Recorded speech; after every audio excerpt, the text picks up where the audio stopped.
New Year. Thank you for coming. As usual, we're all here because Public Works cleared the streets for us already, and they're perfect as always. So a round of applause for Andy. Thank you. So as people are sitting, I'm going to just briefly introduce John Houseal from Houseal Lavigne, who's the consultant that put the strategic plan together, and he will give us a little background as well as an update and what our future plans are. But before I turn it over to John, I made some notes today at Village Hall that I thought were pretty important. Number one, again, I do want to thank everybody for coming, because the fact that you're here on a night like tonight shows that you care about the community, and this whole process has been about the community coming together, giving input to get the results, and I think most people are going to be very pleased with the results. I do want to also mention our trustees that are here. I see Trustee Toth's there, Trustee Whitco, Trustee Petron, Trustee Greer, Trustee Marcus is there, and I don't see Trustee Bill. Is he there? Oh, Bill is coming late. He's at Capital. He's coming late, and our village clerk, Ed Ramos, is here as well. So let's rise for the Pledge of Allegiance now that I've got everybody sitting. I pledge allegiance to the flag of the United States of America and to the republic for which it stands, one nation, under God, indivisible, with liberty and justice for all. Thank you very much. So, the strategic plan. A strategic plan is important as it establishes the goals and objectives for the village for the next 5+ years, which in turn helps us, the village board, staff, and the residents, to direct our time and resources to the efforts that will help us achieve these goals.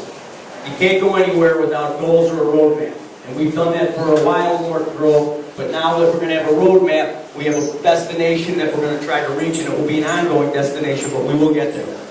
The goals of this plan are based on the community input. As you all know, we did this through the various meetings, interviews, focus group workshops, and our online surveys. In addition, we pulled in data, research, and findings from the Industrial Areas Plan and our branding initiative. This was critical in order to make sure we had one common set of goals and objectives moving forward. Again, you have to have that common goal and an objective to reach for something, otherwise everything goes all over. Some people may be concerned about specifics, but I want to remind people that a strategic plan is designed to establish the general, and I'll use the word again, general goals and objectives that we want to achieve over the next 5+ years. The details come in the next phase, which is the creation of the implementation plan, which you're going to hear John Houseal talk a lot about tonight. So if you leave here feeling that there's not enough details, you can talk to John. But again, the details will come in the implementation plan. And I think it's very important that even if this took a little more time than some people thought, it's important to know that we never had something like this before, and we felt that it was to do our diligence to move it in the right direction. We wanted the time to do that. Once the final draft strategic plan is adopted by the board, the staff will begin moving forward with the development of a more defined implementation plan. As I said, John will talk about that. This will include action items and associated tasks that should be completed in order for us to achieve our goals established in the plan. The implementation plan will also include projected timelines to complete the action items and tasks, as well as metrics to measure our success.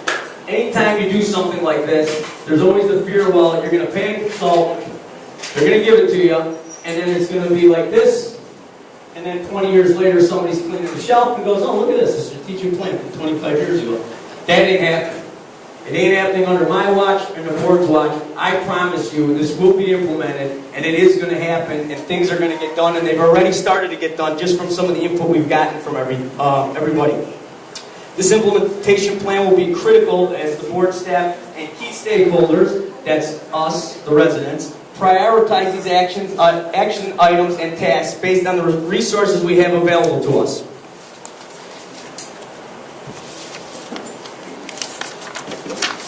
Staff is already working on an RFQ for the consultant to help us get started on the implementation phase of this. There are companies that specifically do this type of thing. And again, if you surround yourself with the right people and you put the right people to a task, things get done. I.e. the committee, who I'm going to introduce in a minute, got this done. We have a social services ad hoc committee. They got stuff done. So you have to have a goal and you have to have a plan.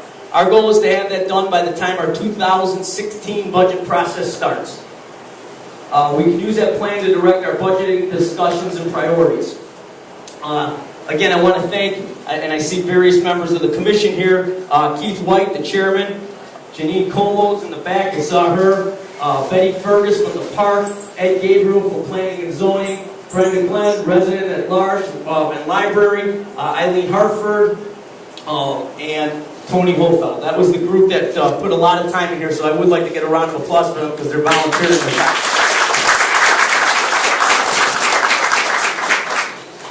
So during this process, we also updated our mission statement and vision and established key core values. John will talk about those, and I promise you I'm almost done. But the mission statement that came out of all of the input and all the meetings in the process was this. The mission of the Village of Morton Grove is to provide high-quality municipal services and public improvements in a fiscally responsible manner while developing and supporting economic activities in order to preserve and enhance an excellent quality of life for our community. The vision that came out of this is that Morton Grove is a diverse, family-friendly community known for its spirit. I want to remind people, this is from input from businesses, residents that don't live in Morton Grove, non-residents, people not from Morton Grove. So I take a lot of pride in reading the vision. Morton Grove is a diverse, family-friendly community known for its spirit, pride, aesthetics, and civic engagement. An outstanding quality of life for living, working, and playing is enhanced by excellent public services, Andy, public fire, police, and is supported by an economic platform of attracting and retaining a diverse business community. These core values that came out of this process were as follows: respect and equity, innovation and excellence, communication and collaboration, which we've done a lot more of in the past few years than ever before. I know all the governing bodies are working together, the library, the parks, the schools. We've come a long way, and it's been very successful. And of course, transparency and fiscal responsibility. Talked about implementation a little bit ago. I do want to say that as the process went on, and we could get tidbits from John, even though we were still developing the process, we have implemented some of that, i.e. the branding plan. One of the things you hear a lot of as well, and I hear it a lot lately, and it's fine. Hey, what happened? You're supposed to be economic development. I don't see anything. Well, it's out there. And I'm going to tell you that because of this plan, we've already made significant changes to the codes that have started implementing these programs, leveraging the village codes, policies, and programs to support business development. You can't just get caught up in a year or 2 years, but we are ready and poised to get businesses in town. There's plenty of them in Village Hall in and out every day that will be coming to town, and I promise you, you're going to be excited with some of the things that are happening in 2015. So we have started implementing this with the branding and some economic development. I'm now going to turn it over to John to take us from where we were, where we are, and where we're going. So here he is, John Houseal from Houseal Lavigne. Thanks, Mayor.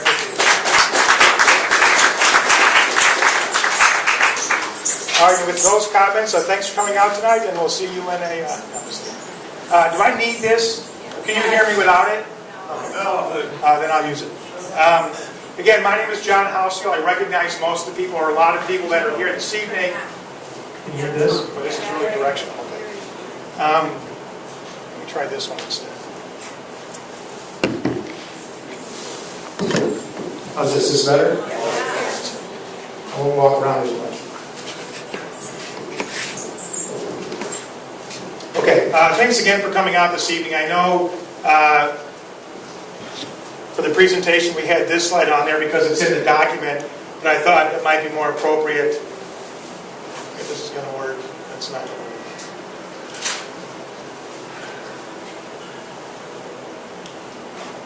Oh. So maybe have that slide. One, because it's indicative of what's going on outside. Two, because when we asked people over the course of last year some of the things they thought that were best about Morton Grove, the Public Works Department got incredibly high marks. So I do this only a little bit tongue-in-cheek, but we heard that consistently. Again, building off of what the mayor said in his opening comments, what we're going to be doing this evening is going through the strategic plan. And I can't read the whole document with you. It's been available online for quite some time. A lot of you have sort of seen it as it's evolved throughout your participation over the last year. So I'm going to walk you through sort of how it was developed, the process that was undertaken, the key priorities, things that we heard back through all the different outreach that we had, how we began to break that down into core plan components, to begin to categorize all the comments that we heard, and then to base that and then begin to formulate the plan that will really be sort of the playbook going forward. So what is a strategic plan? The mayor talked a little bit about this, but it's a framework for decision making over a 5-year period. Comprehensive plans are important, but they look at a 15 to 20-year horizon. Strategic plans are much more surgical. They are meant to be applied to a 5-year horizon, so the annual budgeting process can dovetail with this guidance, that the CIP program can dovetail with this guidance, that zoning amendments and text amendments can dovetail with this guidance. It's nice to see that not only is this community implementation oriented, but if a plan is done well and it begins to tap into the nerve of a community as it's developed, often is the case that things that come out as being a priorities begin to get addressed before the plan gets adopted or even approved. And the mayor intimated this, and this is an example of this, is the branding effort that has taken place. When we ask people at the beginning of this process, what do you think we're lacking? What do you think we should be working on? What do you think is important? Consistently, one of the top things we heard was branding, lack of identity. We don't really know how to position ourselves in terms of our narrative to people in the region or our neighbors or even within ourselves, neighborhood to neighborhood. So before the plan got done, they just say, hey, we're going to start doing this right now. It's so important. So this really brought that to light. But it examines the current state and resources of the village, seeking to leverage the unique qualities and assets of the community. This can't be a theoretical application. This can't be pie in the sky. It needs to be visionary, but it has to be viable. Otherwise, it turns into the type of document that Mayor was referring to. Something just gets buried and collects dust and isn't used to guide implementation and investment and resource allocation. So why is it important? If any of you have been a coach or even seen a football game, I'll use this analogy. You can have the best blockers, the best quarterback, the best receivers, but if they're not working off the same playbook, they will never score. They will never prevent the other team from scoring. Even if each person individually is an expert at what it is they do in their position.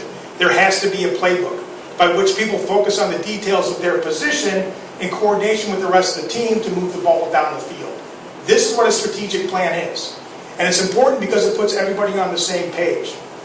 Department heads every year when they put together their budgets, whether it's public works or police and fire or the admin offices, they have to examine what they're trying to achieve that year with regard to hiring or firing or new positions or new software that's needed or new facilities that are required. And this establishes that so all those individual incremental efforts are moving toward the same thing. The way that I look at this is you may have, over the next 5 years, 100 key decisions that are made. You might say, man, we are so busy. 5 years from now, you don't want to look back and say, man, we've been killing ourselves for the last 5 years, and we're where we are now. We're where we were 5 years ago. We haven't done anything. We haven't accomplished anything. We're really spinning our wheels. What you want to say is, we've been really busy over the last 5 years, and look what we've been able to accomplish. Because everybody is working toward the same strategy, the same strategic plan. So a strategic plan is very, very important. It clearly guides the action and investment going forward. So it's one of the key things. The process is what is essential. This isn't the mayor's strategic plan. This isn't the village board's strategic plan. This isn't the consultant's strategic plan. This strategic plan should be reflective of the entire community and everybody who participated in this process. If you haven't yet, pick up this document, look through it, and read it. And if you participated in any event over the last year, you should see your fingerprints on this document. You should read something and say, you know what? This reflects and is responsive to some of the things I heard at the workshops I attended. We're addressing the things this community thinks is most important. So I'm going to talk a little bit about the process that got us here this evening. This overall is the process. And there are 7 different steps: community outreach and engagement and data collection, demographic and market analysis, coordination and concurrent planning and branding initiatives that are going on, analysis and interpolation of data, developing the draft plan itself, adopting, reviewing, and completing the plan, and then the next steps, which the mayor we talked about, the key step, is the implementation of the detail. Using this plan once adopted and moving the ball down the field. Where we are right now is plan completion, review, and approval. And I'm going to walk through all these other steps. Again, implementation is what's done after this plan is adopted. Right now, where we are is to review and ultimately approve the plan. And I'll go through the steps that got us to here this evening. The first one is outreach and engagement. How many people here in this room came to one of the engagement or outreach events sometime over the last year? How many people? All right, probably about 2/3 of you. That's great. And what we tried to do was cast a really wide net. We did one-on-one exercises, we did small group exercises, we did large group exercises. We talked with seniors, we talked with fifth graders. We talked with when's the last time we talked to a bunch of fifth graders and asked them what they would do to make their town a better place to live? It's pretty interesting feedback. Probably should be done more often than once every 2 decades. But it's this engagement, it's this feedback that served as the foundation for the strategic plan. These were ideas that we came up with and walked in here and said, here's what you should be working on. These aren't ideas the mayor had, or the trustees had, or staff had. The entire document evolved from a foundation of what we heard at all of this outreach. And I'll go through some of the things that we did, but this was the very first thing that was done. We conducted interviews, workshops, focus groups, questionnaires, and SMAP. SMAP is an online mapping tool, and I'll go through that in a little bit. The interviews, we had several one-on-one interviews. There are some things that you can only gather from people when you're sitting down across the table and talking to them one-on-one. There's no audience, nobody's around, no one else is listening. You get really candid feedback. There are things that people will tell you in an interview that they won't tell you in a room of 60 people. They might not raise their hand and say something that they would say to you one-on-one when asked a question. Interviews are incredibly insightful. So we conducted interviews from everybody from business owners, not-for-profit representatives, elected and appointed officials, community leaders, citizens of different types. So we really tried to cast a wide net and talk to a lot of different people, not just one particular sort of stakeholder group within the community. The discussions of they discussed their views regarding existing conditions and potentials within Morton Grove. We asked them questions like, if you were sitting on a plane and you're flying to Phoenix, and you're sitting next to somebody from Boston who's never been to Morton Grove, and they look at you and they say, Jim, what's Morton Grove like? How would you describe Morton Grove as a community? We'll ask 20 people that who live there and see what the results are that you get back. It's pretty interesting. We asked them what they thought we should be working on, what they liked best, what they liked least, what they thought the priorities were, and what the actions are that they thought the village could begin to work on to make it a better place to live. So the first thing we did was these one-on-one interviews. The next thing we did is we held several different workshops. We held a community workshop, business workshops, a workshop with religious leaders. We wanted to talk with different groups of people in a group setting, and we asked them, first question was, what do you think are the 5 most important issues facing this community? Everything was on the table. There was nothing that couldn't be listed down. So everybody wrote down what they thought. We shared those with the group. Then we said, out of all the things we've heard so far this evening, if you have to pick 3 in order of importance, out of the list of 50 we have up on the wall, what are the 3 most important in order of importance? And we walked around and we heard what people said were the most important and why they thought that was the most important. We then said, okay, we now know what's important. If you were the mayor starting tomorrow, you had an infinite amount of money, and everything came down to your decision, what would you do to make it a better place? That's a tough question for people to answer. If the power lies within you, you can do any 3 things to make Morton Grove better. You pick the 3 things we do. What are they going to be? That's an interesting conversation to have. That was the next thing we had. And the last question we had of all workshop attendees was, what do you think is best about Morton Grove? What do you think are this community's assets? Because if you only identify and focus on what needs improving, you run the risk of losing what you have that's already good. You have to recognize what is best about what you have, protect it, and enhance it. So we asked what was best about the community. So we did these in workshops. The workshops we conducted were the Strategic Planning Committee, a community workshop, business workshop, boards and commissions workshop. And I've got to say, this was one of the, I thought the feedback here was fantastic. Religious leaders workshop, and then student workshops. We held 3 of them. One for elementary school students, one for middle school students, and a workshop for high school students. So we really want to try to get an assessment of what the youth of this community thought was important and a priority to them. The reason I enjoy the boards and commissions workshops is somebody wants to seek a variation, they have to go to a board or commission. Somebody wants to do a development, they go to a board or commission. Someone wants to appeal, they go to a board or commission. Board and commission members are officials in the community, but they're volunteer. And they do such a tremendous amount of work in every community I've ever worked in. And they have a unique perspective. They're the presiding body that listens to the residents in a frontline capacity and makes a recommendation to the elected officials. They hear a lot. They know a lot, they have great insight. So that was really a great workshop. The next thing we did was focus group discussions. And the reason we do this is over the course of these interviews, over the course of all these workshops, we begin to hear certain themes that begin to recur. Economic development is important. Branding, identity, lack of character, or a message, that became prevalent. Neighborhood quality, housing, that became important. But out of all the hundreds and hundreds of issues that we heard, you began to see themes that emerge. And when these themes began to emerge, we said, what we're going to do now is pick out the ones that are most important, and we're going to have a discussion, a workshop, but not about anything and everything, just about this topic. If this topic keeps coming up every time we talk about stuff, then we need to talk just about this. And the ones that came up were governmental excellence and innovation, community life and engagement, and economic development.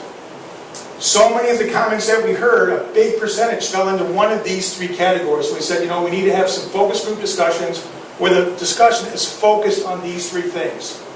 Now you should know initially there was a fourth focus group. The fourth focus group was the branding and the identity, because that came up as much as these three.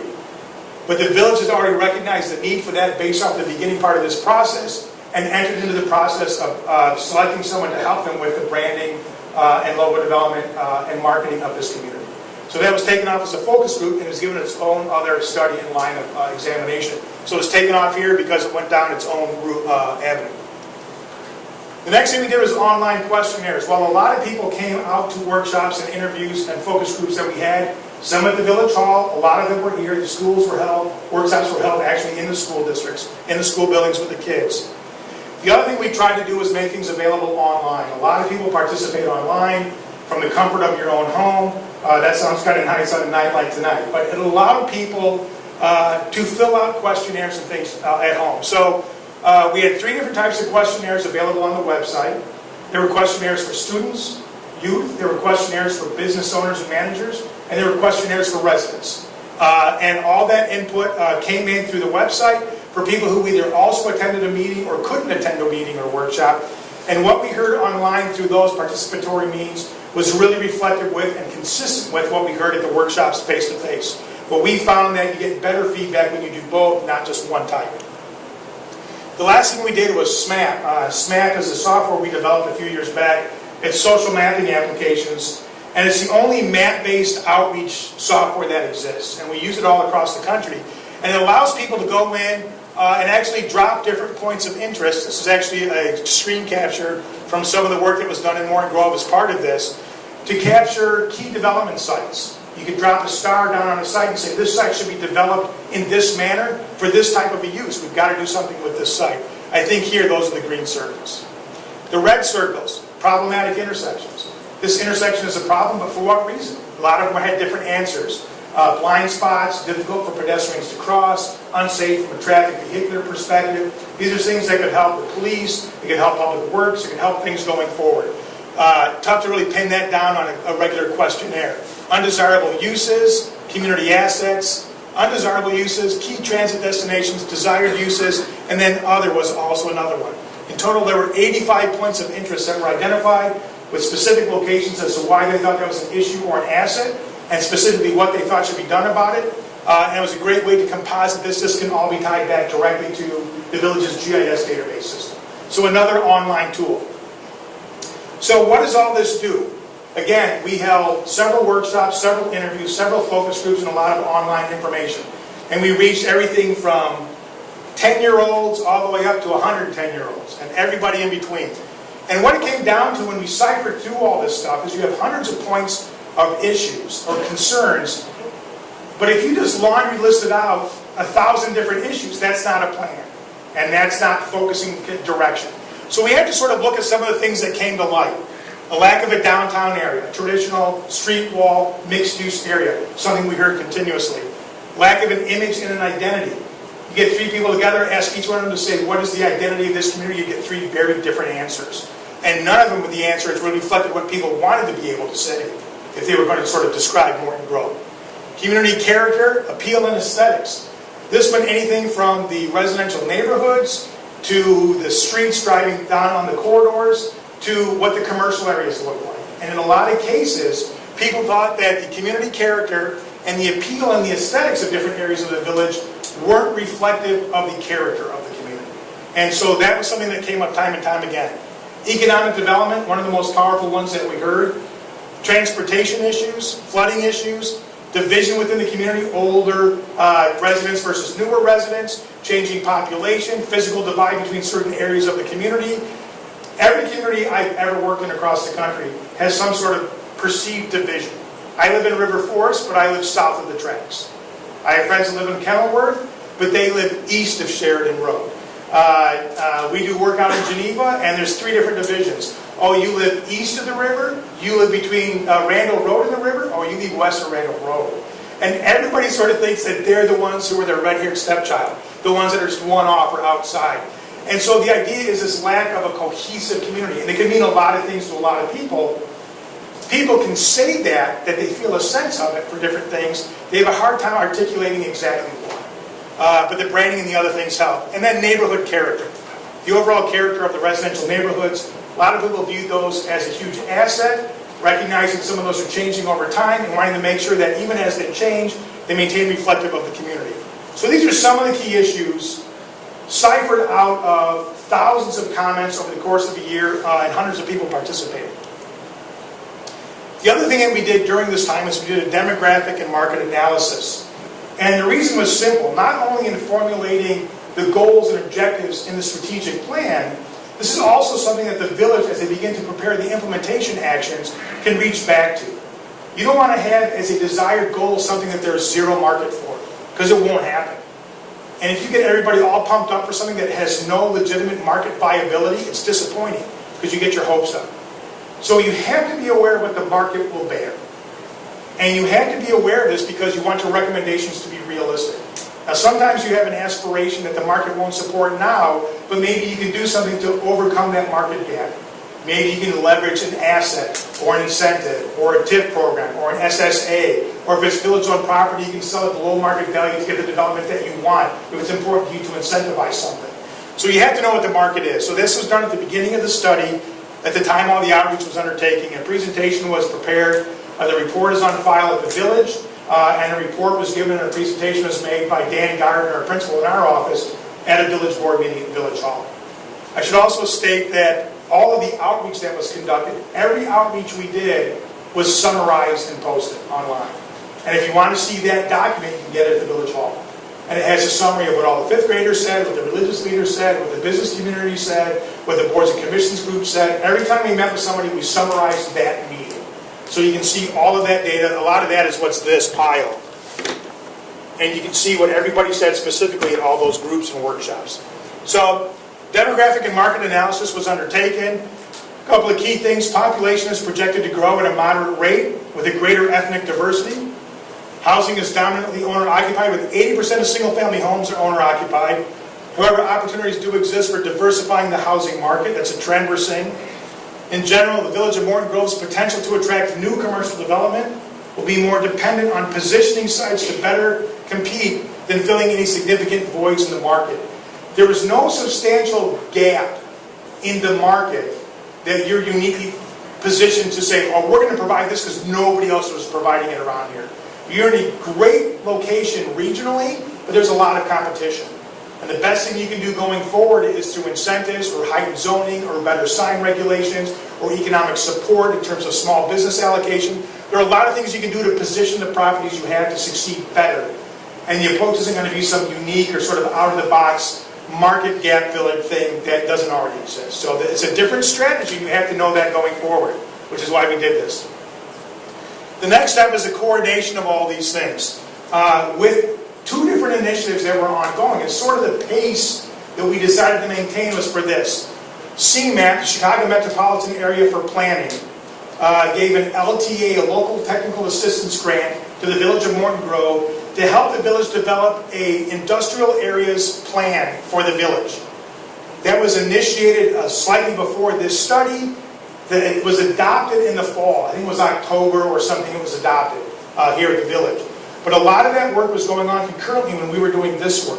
And we wanted to make sure we allowed that to take place and get adopted, so we weren't doing anything that would undermine, oppose, or be contradictory to that industrial areas effort that was being done by the village and the Chicago Metropolitan Area Planning.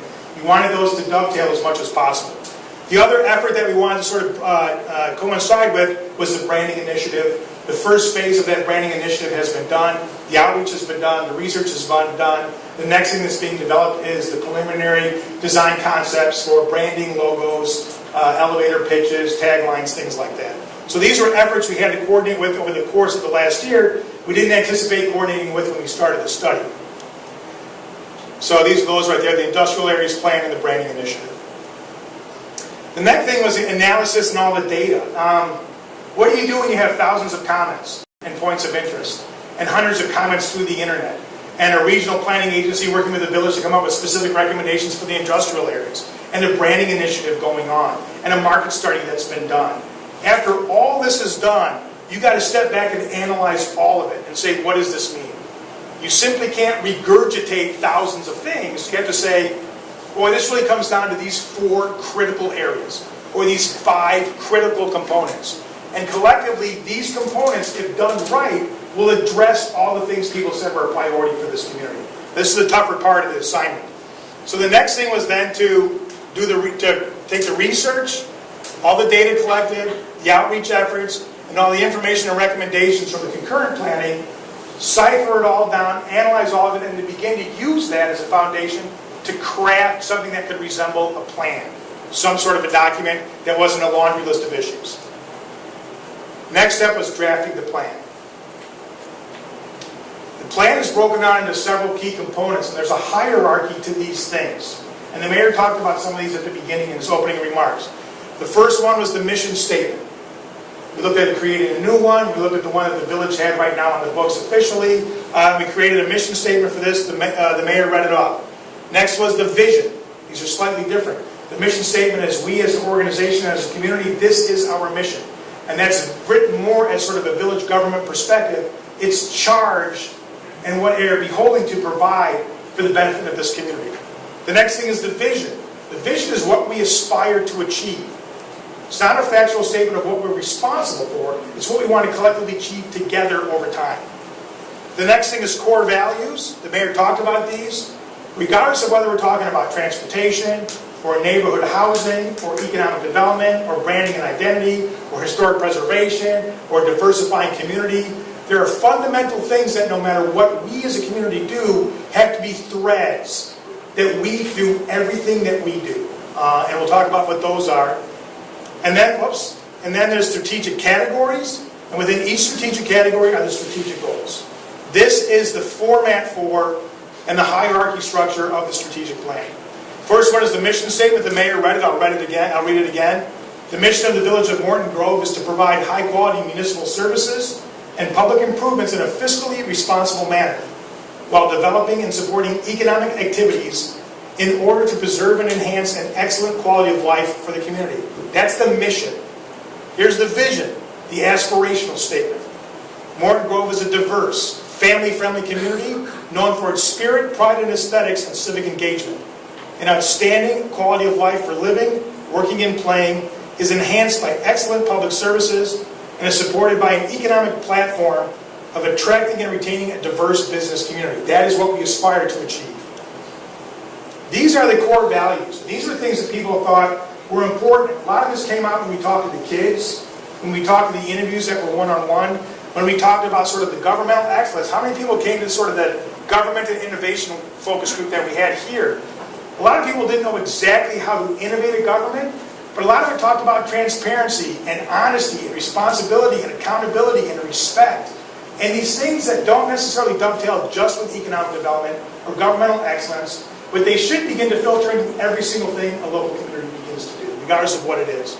So those 4 core values are respect and equity, communication and collaboration, innovation and excellence, and transparency and fiscal responsibility. So everything the village does, going forward with the goals that we're going to lay out for you tonight, have to have and be reflective of these 4 core principles. In the document itself, it expands a little bit about these in a little bit more detail. The next thing are the strategic categories. We've done strategic planning across the country, and sometimes they break it down into some different levels, like here's our strategic planning category of transportation. And here's the one for public works. Other communities don't want that at all. Some communities develop a strategic plan that is much more like a magazine or a little bit more lofty or goal-oriented, knowing that that detailed stuff comes later as department heads and capital improvement is considered and funding is considered. And it's a level of detail you can't get to on a community-wide basis. You charge the responsibility on a community-wide basis saying these are our goals, and you leave it up to the experts in each position to say here's what we can do as a department to fulfill and reach that goal. So these are the different categories. They represent the most vital areas of the village's vision and the mission. They include the steps necessary to accomplish desired growth and improvements, and it demonstrates the most important components and tools to guide the future of Morton Grove. These categories were given birth by the comments we heard over the course of the last year.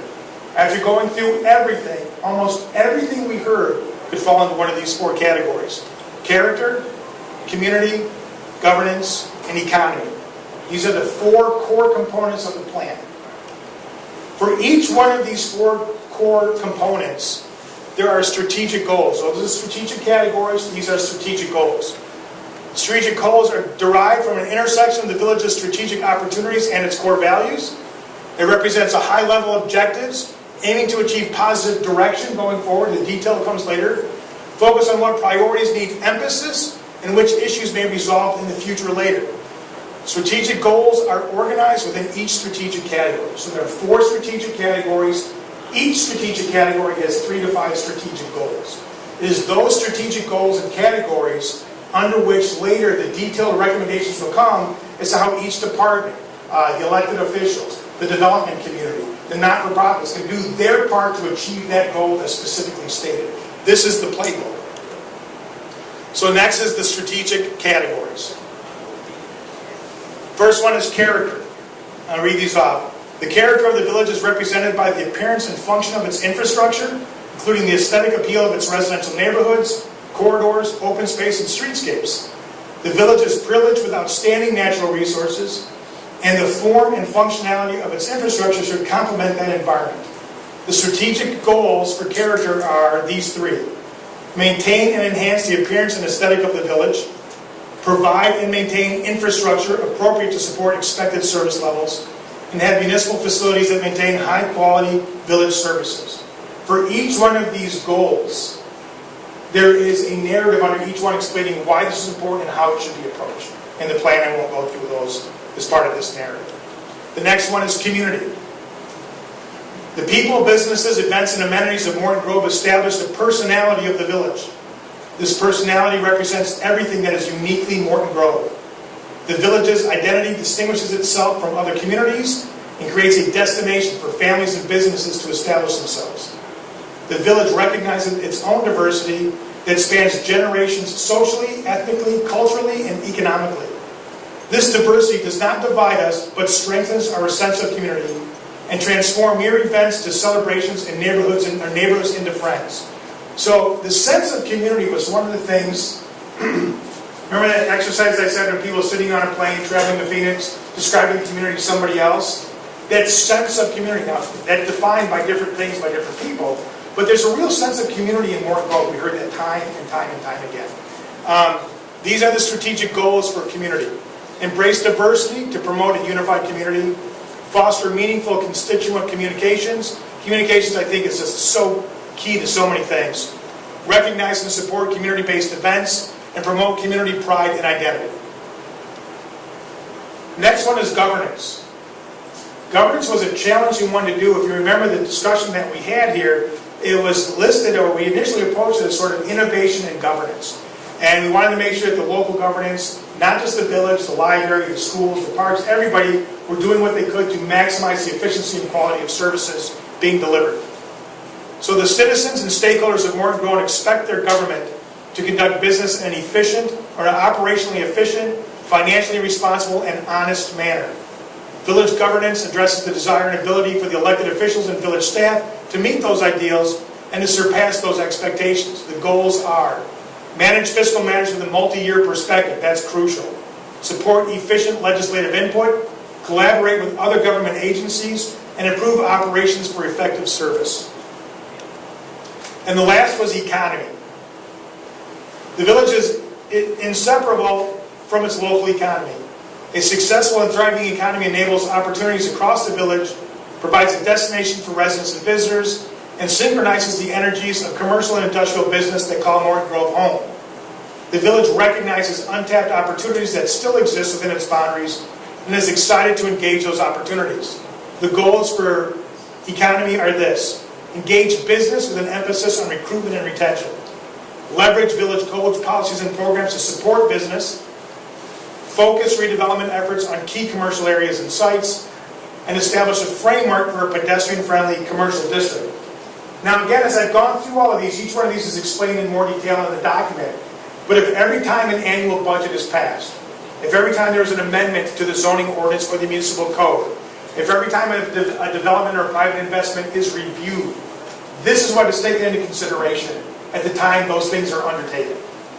And when specific actions are funded or resources are allocated, it has to be done so in a manner that dovetails with these objectives, or it shouldn't be undertaken.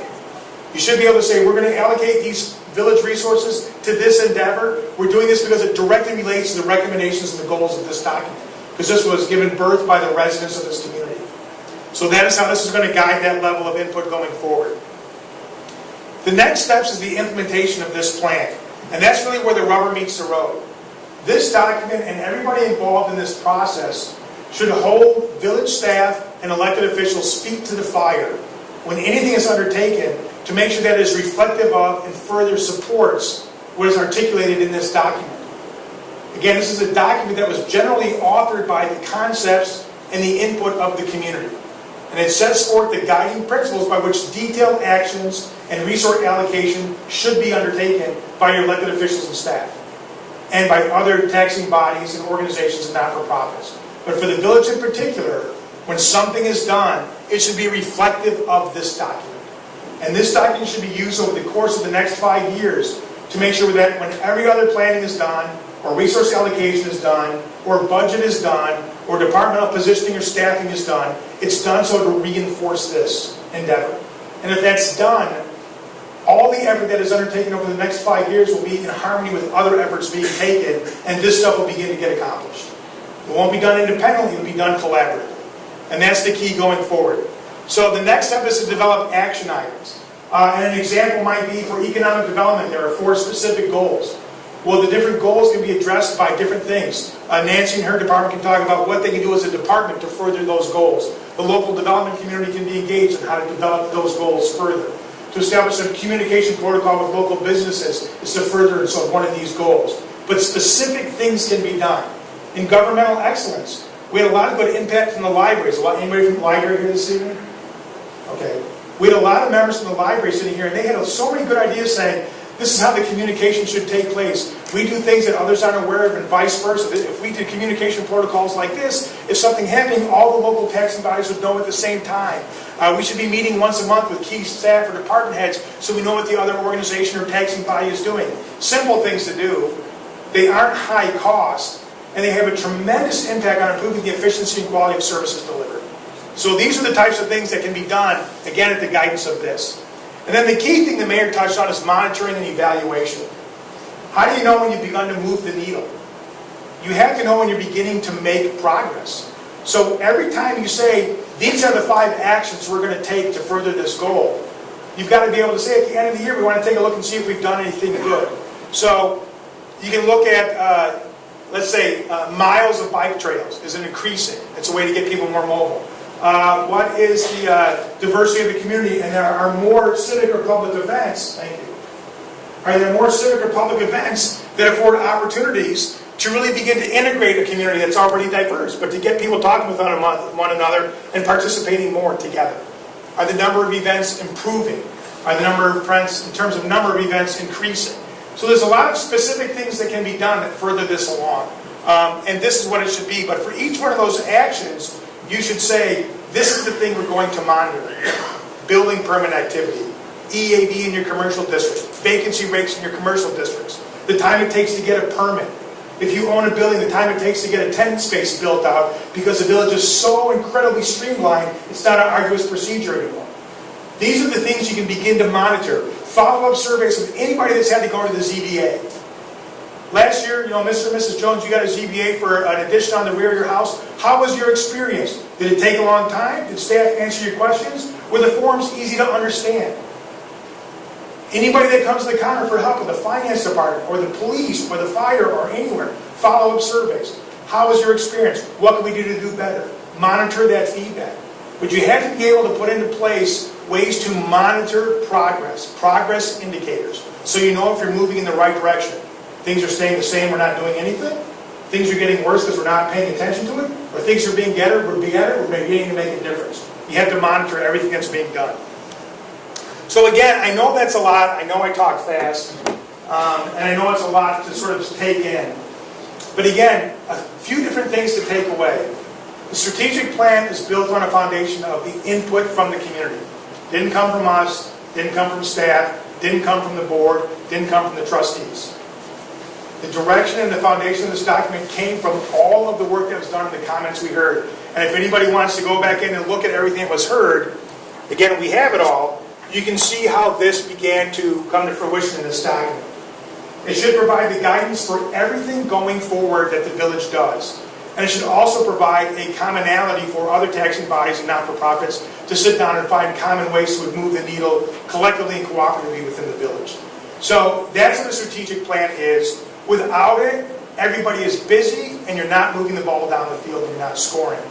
This is that playbook by which everybody does their part in harmony in a coordinated fashion to move the ball down the field. And that's the best way to think about it. And if you hold the elected officials' feet to the fire and hold staff's feet to the fire and recommend that other organizations and institutions also use this document, you'll be able to begin to see things getting done. Incremental, independent things being done, but with a harmony of larger efforts. And that's sort of the idea of this document. So I know it's a lot.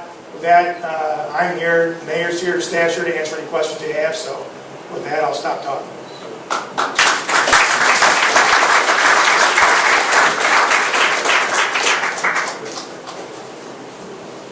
Answer any questions anybody has. And I will say on the front end, it did take longer than we had anticipated. Sometimes that happens. When you start a process, you put a process into place, but you don't know what the outcome is going to be. And we've done several of these. And one of the things we did at the beginning of this study is we looked at a lot of the other ones that we had done as a firm. We looked at a lot of ones that a lot of other communities have done with and without firms. And every one was different. Every single one was different because there is no silver bullet. It has to be and evolve into the plan that that community needs at that point in time. And that's what it eventually ends up being. So what was done someplace else doesn't apply here. And it did take longer than we had anticipated. Again, a lot of that was the back and forth, making sure that we had it right. Doing the market study took a little bit of time. A lot of strategic plans don't bother to do that. And we wanted to make sure that we were able to step back and sort of look at what CMAP is doing with the industrial areas plan, as well as the branding initiative. So all those things did extend the time a little bit more than we had anticipated. Any questions? Yeah. I've got a question. The strategic goals that you talked about under each strategic category, were those listed in order of importance in what you've heard from the community? So you've heard a lot about this, so that was listed as 1, the next one is listed as 2. How are those broken out? Yeah, that's a great question. They're not intended to be numeric in terms of importance. It's a hard thing to do. And in some communities, what we'll do is we'll say A, B, and C versus 1.1 or 1.2. We didn't really get into the nuances of that, but it's an excellent question. Because something is listed as goal 1.1 and another one is 1.2, it doesn't mean goal 1.1 is any higher or more important than the other ones. It's an excellent question. We just had to get them out there and enumerate them so people could reference the one they were talking about. Like if you're at a board meeting, you could say, well, I don't think this dovetails with recommendation 3.3. We know what you're referencing, as opposed to saying like the 4th bullet on page 18. That gets hard. But there is no hierarchy of importance. It's a good question. It's a good question. Yes, ma'am. Can you tell us a little bit about the percentage of engagement that you got in this plan versus, say, other communities, and also some of the demographic breakdowns of that? Of the participation? I'd have to go back and double check. I don't know off the top of my head. We do have outreach summary reports on file at the village, and I can get you those after this. Some events were really well attended, other ones weren't, I'll be honest. You never know the engagement you get, and it's frustrating when more people don't show up than you would like to, because you go through the effort of doing this. I would just assume this room be busting over with people. So sometimes we had very good attendance, sometimes not as much. But what I will say, and I said this after just the first couple of meetings, a lot of times we'll go to communities where you might have more people in a room. You have a room of 100 people, you go around, you got 18 ideas on the wall. Because they're not really engaged. They're there, but they're not like really thinking about it. We came here and people really love this community, and they really had a lot of ideas, more so than would be reflective sometimes of the number of people in the room. So I would say that the attendance overall and participation was probably typical in most communities. A lot of communities have less engagement than we were able to get here. Some communities have more. It's also indicative of the hunger to participate, I guess is the best way to put that. We did work in Flint, Michigan. We just finished their comprehensive master plan last year. It was the first one in over 50 years, even though state law requires they do one every 5. They had a massive amount of mistrust for the government, city officials, consultants, you name it. But over the course of a year and a half doing that, we'd show up at meetings and after a while people would be like, oh, after the meeting you got to come to my house, I made you guys dinner. We started having workshops at local universities because we get 500-600 people. They were hungry to participate because things had so not gone their way for 50 years. And this was a legitimate, transparent shot at making their town better, giving them a voice. They never had one. This is a community that already has a lot going on, and a lot of great going on. And sometimes when you have communities that are on the upside of the way things are being done and what has been done and the offerings it provides, people are less likely to engage because things are going pretty well. So I would say the participation we had here was typical in terms of the numbers, but I would say it was way above average in terms of the quality of the content that we heard and the engagement we had of the people that did show up.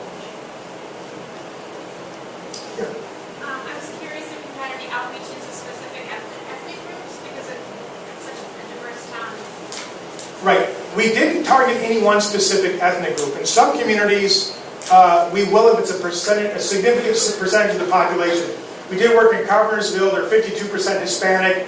So we held an English-speaking workshop on Tuesday night. Wednesday night we held a Spanish workshop. And we brought in interpreters. We've done that in a lot of different places. We've also done that in Korean in certain places where it's a huge percentage. But here you don't have an overwhelming percentage that's not English-speaking. You have lots of little different groups. So we tried to reach out in that manner in a broadcast fashion instead of going to a specific group versus that. Because if there's not one that has an overwhelming percentage, like if we hit the 52% of Hispanics in Carpentersville, if there are a handful of Pacific Islanders there, they're not going to get upset because we had a workshop for the 52% of the population. But if you have a population that has just a real scattering of a lot, you better hit them on if you're going to start doing specific ones. So we made sure that the website that we use in terms of the questionnaires are accustomed and acclimated to Google Translator. So anybody could go on with Google Translator. It used to be that if you did work in a community, let's say on the internet, you had to provide things and post them in the different languages. Now you don't. And the reason why is because people just browse whatever they're going to browse. They had Google Translator set on their computer. So, but we didn't do any specific ethnic targeted outreach for this effort. I've got 2 questions. Sure.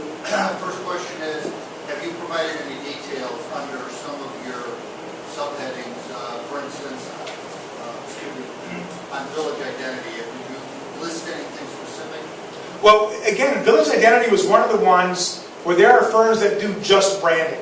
And so that effort was peeled off into its own study. We're not a part of it, where they are developing that identity and character and brand and message. So one of the other subheadings that you had, did you provide any details in your plan, or is this just the skeleton framework? What we landed on was the skeleton framework to provide specific focused guidance going forward.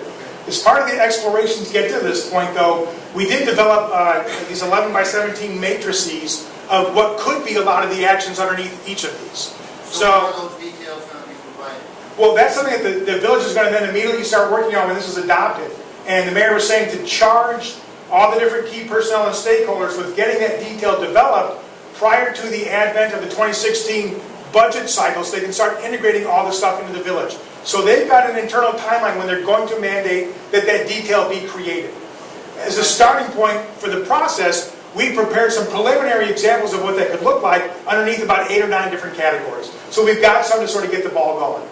My second question is, how much was this study, how much did Morton Grove pay for this study? 34, 40, something. I'd have to go back and double check. Anybody, Nancy or the mayor, anybody know?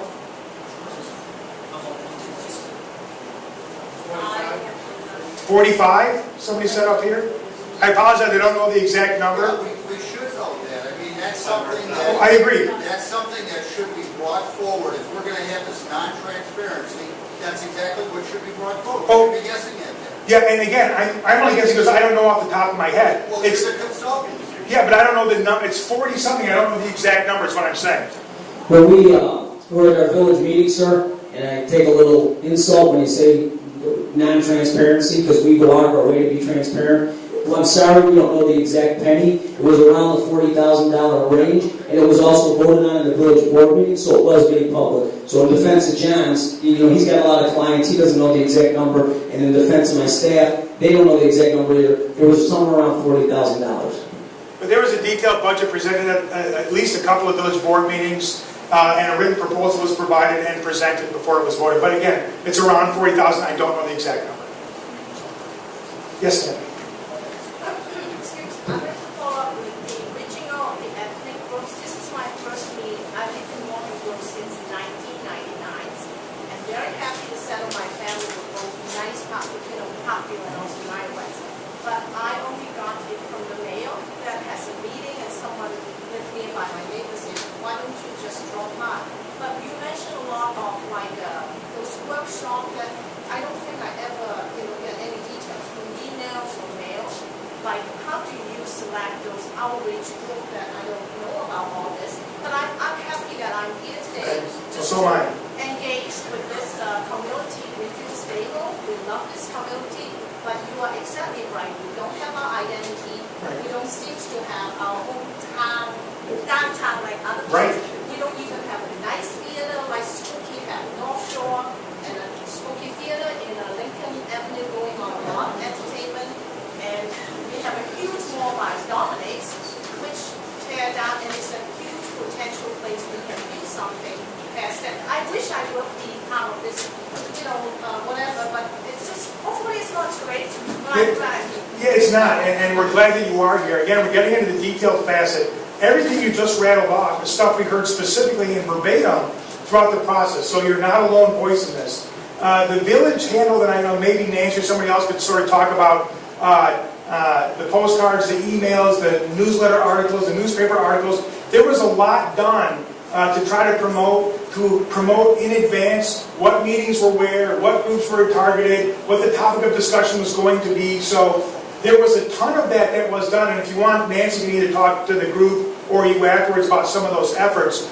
The challenge is getting through the noise of everything that's going on in our lives. And there's a lot. I mean, I'm so impressed that this many people came out this evening in this weather, because stuff like this competes with your time, and your time is valuable. And it's easy. I get emails all the time. I look at it for 5 seconds, I delete them. And there may have been something in there that if I looked maybe for 8 seconds instead of 5, I would have picked up something. It's hard to cut through the noise of the day-to-day. But I know there were email blasts, there were newsletters, there was newspaper articles. I don't know if you wanted to sort of talk a little bit about it, but I wish you could have been there as well. I wish if you didn't get noticed, I apologize. But we try to do what we could available in terms of resources to get it out. So. Yeah, a lot of the postings, and John's correct, a lot of what we try to do is use alternative methods to get the word out. So we would post it to the website, we would put it publications in the newspaper, Facebook. We have a email. If you're not on the email list, please join, because we send a lot of really good information through our email blasts. We don't overload you with stuff. It's key stuff to let you know about it. But also, as John was saying, every item that you just brought up were things that were brought up in all the other meetings. So, I think what John has said, when they found all this data and it came together, it was really clear there was a lot of key things that just fit into key categories. And these goals really reflected those types of objectives, to do those types of things. And there wasn't a meeting held or a workshop or a focus group held that wasn't advertised pretty liberally in advance. And we would oftentimes have, we had a workshop for religious leaders, but we had some people to sit on that because they wanted to be in on that discussion. So everything was open to everybody, even if the discussion was something very specific like business leaders or boards and commissions. At the boards and commissions meeting, we had people there who weren't on boards and commissions, and that's perfectly fine. So again, every event that was held, thousands of emails and everything, but again, it's imperfect. I apologize if you weren't notified of it or if you weren't aware of it. Sometimes it takes a lot of effort to get it out there, and as a consumer, a lot of effort to be aware of it, and it's challenging, so I'm glad you're here tonight. Well, the only reason we're here tonight is we got a postcard in the mail. Exactly. Other than that, we wouldn't have attended any of it. Right. And so he just said he got a postcard this evening. How many postcards were sent out? Anybody know? 6,800? 5,800 postcards were sent out. Maybe in retrospect, postcards should have been sent out. For more events. This is really great. It looks like you've done a lot of work, and it sounds like we're on the threshold of implementing a lot of things and drawing together all this information.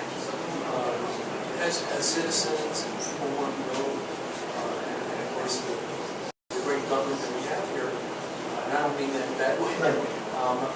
When would you start to see some of the implementation of It's a great question. What he asked was... It's a question. I was going to say, the question was, he was asking that when will the village residents, the people who participated in this or are just finding out about it now, begin to see some of the implementation things being recommended? And I can let anybody on staff or the mayor or somebody else talk in more detail. The mayor did mention at the beginning that they're going to move fairly quickly into the implementation phase in terms of crafting and identifying the specific actions that they think ought to be taken, why they ought to be taken, how they should be undertaken. And they want that done prior to the budget cycle for 2016. And I don't know when that starts for the village, but some budget cycles take a long time, and my guess is if it's the end of the year budget, that's going to start probably in September or October, is my guess. I'm getting nods. So the idea is to have that level of detail developed over the course of the next several months so that it's at hand and can begin to help shape policy and investment before next fiscal year kicks in. And in order to do that, those are going to have to be online and ready to go toward the fall, end of summer, fall. So that's what I'm getting from the back. Yes, ma'am. I know you, Yeah, sorry. I know you asked for questions, but the agenda does say comments. Why don't Sure, you bet. Can I use a mic? You bet, here. I'm a teacher, but.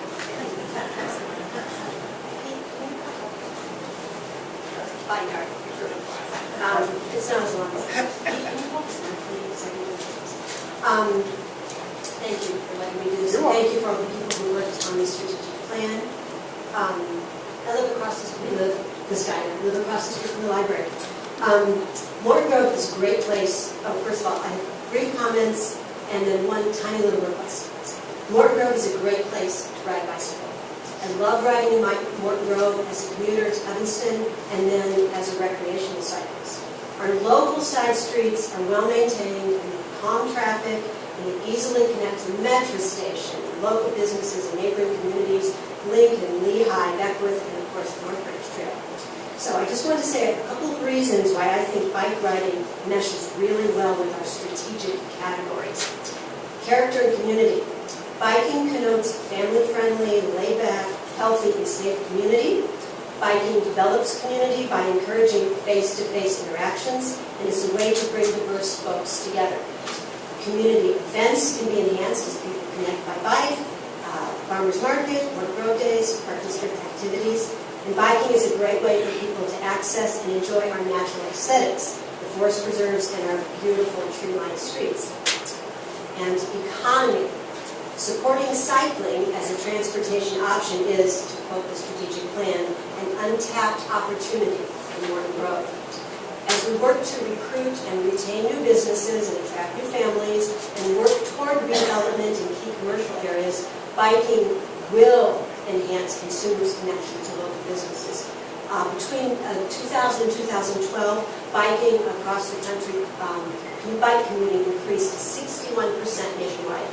And metrics from Forbes and Business Week and the League of American Bicyclists, and many, many other sources identified bike-friendly communities as more business-friendly as well. So my little request is, since we're still on the draft of the strategic plan, is any place that it says pedestrian-friendly in our strategic plan, I would really request that we just add the words "and bicycle-friendly." Thank you.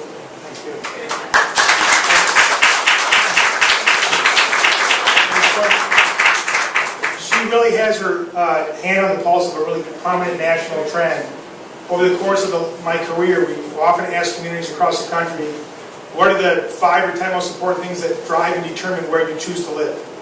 And for years, I could generate a list of 50 things. And 2 things were never on that list. In the last 5 or 6 years, these 2 things are always in the top 3 to 5, walkability and bikeability. It has come on strong across, I don't care if it's a farming community of 600 people or a major metropolitan area. Walkability and bikeability is beginning to really drive where people choose to live and put down roots. And it is driving economies and sense of community and everything else. So when you said that, it really is a sounding board for and capturing a trend we are seeing across all spectrums of community in this country, coast to coast, as being one of the often top 5 determinants of where people choose to live. It's really remarkable. So you're spot on. You're spot on. Yeah, John, you kept mentioning about the fact that full information is available on the website.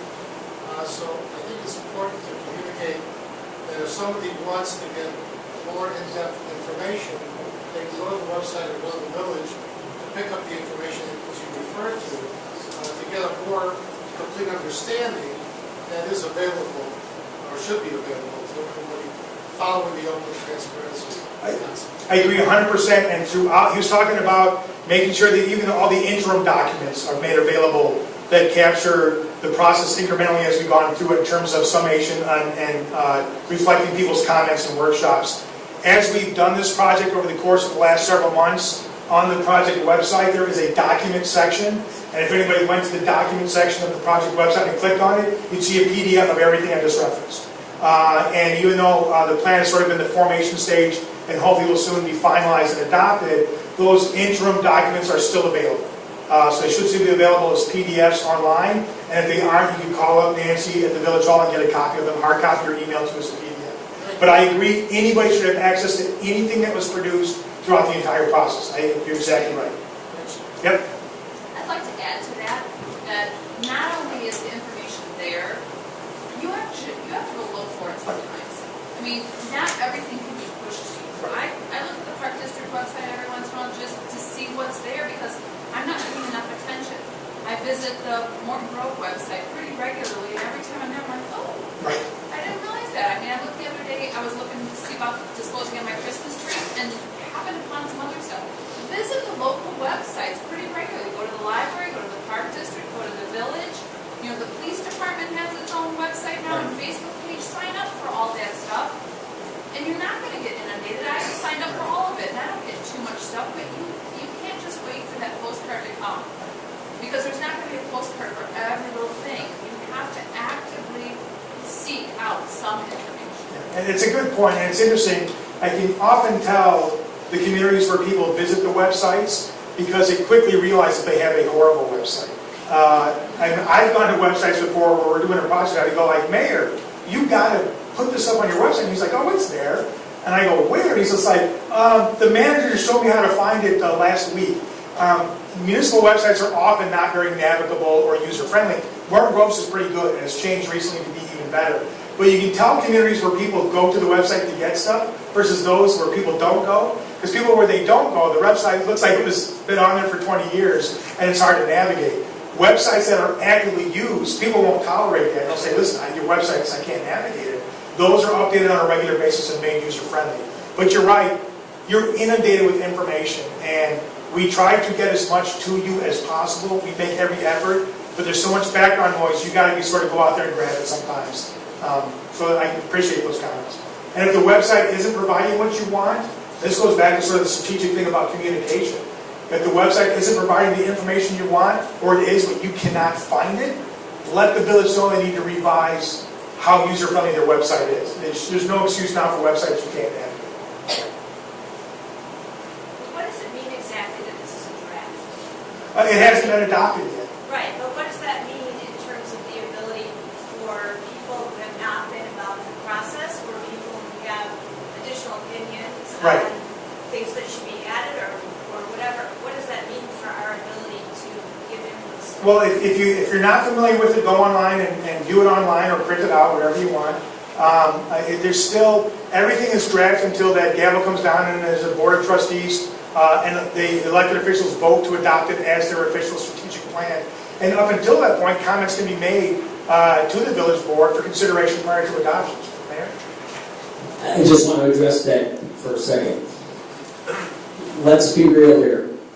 This is fine and dandy, it's on paper, we're going to get very good things with it. But we are a community, we're neighbors, we're friends. So whether this is rolling out, if something comes up, please, I encourage you to visit my office, visit Village Hall, keep your ideas coming, because villages, I always say, are perpetual, and the only way we know to make things better are when people come and talk to us. And I had two people in the office say, if we don't know what's wrong, if the board doesn't know what's wrong, we can't make it better. But you know what? If you have input, you can always make something better. So this is not a static thing. This is something that will be constantly rolling for years to come, well beyond this current board, my administration, whoever. So I just want to encourage people, don't feel like, well, it's over now, I can't get my input. Input is vital to us, so please always give us your input.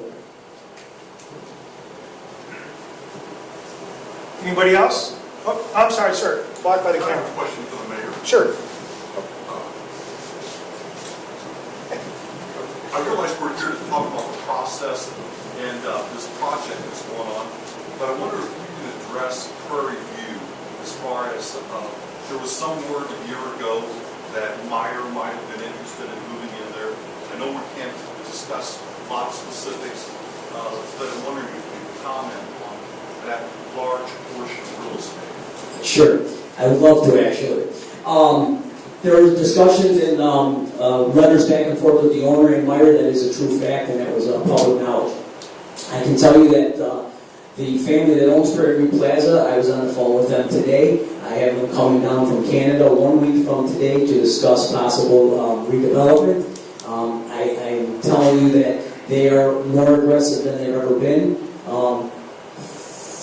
because of various reasons, but that I can't discuss. But I can tell you that they're being strongly encouraged to get on the horse and keep it rolling in the direction that we want to see it go. I don't have any specifics for you, truthfully. We as a board don't have specifics, but I just found out today that they are coming down again next Thursday. It's a Canadian-owned property. They'll be down here next Thursday. I can't wait to talk to them. I'm chomping at the bit, believe me. But in answer to your question, as of right now, is there some big thing going down? Not right now. We're going to have a lot more information in a week. I wish I could answer you more thoroughly than that. But again, it's a privately owned property that we're doing our best to move in the right direction. Is it true that the fitness place in that shopping center is vacating insurance? Question? He asked if the fitness center was vacating the property in June. As far as Nancy might know more than I do, as far as I know right now, they're on a month-to-month lease. Again, these are all discussions that I'm going to be having next week with my staff, and hopefully we're going to get some resolve there pretty soon. It's a great question. Believe me, I'm as frustrated as you are with it. However, I think that we're making some ground on Prairie View not looking like Prairie View here in the next couple of years. Yeah, a couple more. Yep. Two things. One, since that we're on record as a community evaluating our diversity, I do feel it's disappointing that we don't seem to be a very diverse crowd that represents the full community here tonight. So maybe there are the scattershot of we'll announce it and they'll come. Is it good enough, or we need to focus a little more efforts to bring some of those communities here? So that's my comment. And then I just want to mention that I'm doing something with a group of high school students later in the spring, where the students are going to be challenged to develop apps, mobile apps that help the community or solve a community problem. So if you have any ideas for a problem that might be solved with a mobile app, like best bike trails or whatnot, please see me after the meeting. I agree, there's a big difference between a diverse community and an integrated community. And we work in communities that on paper they look incredibly diverse, but you go out to any function and it's one group or another group, and there's a big difference. So I think your idea of sort of inclusive outreach and integration of those in all things, I think it's a great suggestion. It's a good observation as well. I'd like to, Mr. Ron Rutgers, thank both the mayor and the village trustees for putting this together tonight. This is really informative for all of us. The question though is to be the next step.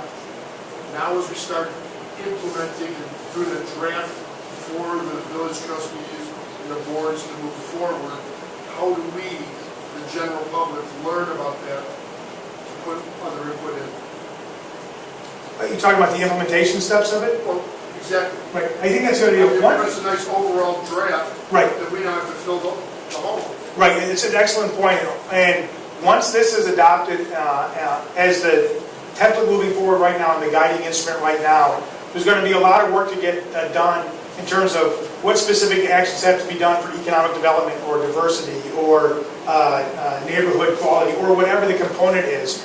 And there's going to have to be, after this, a whole nother process that gets put into place to make sure that people are able to voice in on everything or just the piece that they want or have specific concern about. So, you know, when we form the Morton Grove Bicycle and Pedestrian Advocacy Task Force, we now have our chairwoman seething just to introduce herself to the crowd. She's ducking right there. But identifying those participants and making those engagement opportunities available is going to be crucial as we get into the next step. Because that's literally going to be where the rubber meets the road, or where that investment allocation is made and determined to say, these are the specific actions we're going to focus on this year to move toward this goal. So it's going to have to be a whole other process that hasn't been determined yet. But once it gets done, that has to be out there in the community so everybody knows how they are able to participate. We don't know what that is yet. So I was a little late in getting, so I missed the mayor's opening comments, but I just want to clear the next steps to kind of implement this framework. Is that 3 to 6 months out, or is that sooner, or what is that? probably about that, a little bit further extended. The mayor said at the beginning, and if anyone wants to change this is okay, but what he stated was that the idea was to have these implementation actions and this implementation strategy in place prior to the development of the 2016 budget. That budget process typically starts September, October, so it's ready for 2016. So the idea is to have this detailed recommendations and actions in place and stipulated and identified prior to the budget process starting, which would be fall. Okay, now the fiscal would begin July 1st of 16, right? January. Yeah, right. For the calendar year, yeah. All right, yes, ma'am. I have a little question. I'm a board member. Yes. So as a board member, there's issues that we deal with that we're not covered here. For example, the pension funding that we have to take care of. There's a water issue right now with escalating water prices. And things like that, as a board, can we put those in here as well in order to address those short-term and long-term? Yeah, I think the appropriate location for those is in the implementation things. Those are specific things to further governmental excellence or the delivery of services or quality. So there's a lot of very specific enumerated goals or strategic goals that say to provide efficient or high-quality services or transparent government or government efficiencies. So you would say in order to do this, we have to address the union issues or we have to address the infrastructure. So it's the fine detail. Right. So there are specific things staff can do to help implement and achieve these goals. There are specific things only the trustees can do to further a goal. And that's a good example. I'm glad you brought that up. If each department head, each staff group, the elected officials, the plan commission, other not-for-profits look at this and say, what can we do within our authority to further that? You can get really specific. And if people do that, then you collectively take those specific actions and pull them together underneath those strategic goals, then you've got a powerhouse of specific things that can be done and responsibility assigned to the group that has the authority to do it. So that's a real good example. That would be an example of what should come in the next step. Right. Very good. John, one final note. It's interesting to note that when we have a draft like this, in our form of government in Morton Grove, where we have 6 trustees and we have a president, the trustees are the ones that are going to vote on this issue. The president does not vote, so it's the trustees. So again, when we hear comments about people, it's good to go to the village, talk to the president, go to the website. But since 6 trustees are here, I would urge people that they may contact the trustee as well with input, so that when it comes time to vote, we have as much input as is possible. I agree. Just an example. Anything you can do to provide a conduit of discussion and free-flowing information and opinion, I'm all for it. By cutting it off doesn't benefit anybody in any way, shape, or form. I would agree. I'm going to make one more suggestion. We do have a, this is Boyle Long over here. We've set up a strategic plan website. I'm going to put Boyle on the spot here. We're going to put a link to the Houseal Lavigne website through that. But I'm wondering if we can also set something up on there where people can put in comments or link to a place to suggest implementation and action items. Yes, we did. So expect to see that, because I think that's probably a good mechanism. If it's all on one page, you can pull up the plan, you can refer to the document, and then, kind of shoot us some suggested ideas in there. That's a good suggestion. All right, again, we kept you here for about an hour and a half. I don't want to keep you here any later. Again, thank you so much for coming out this evening.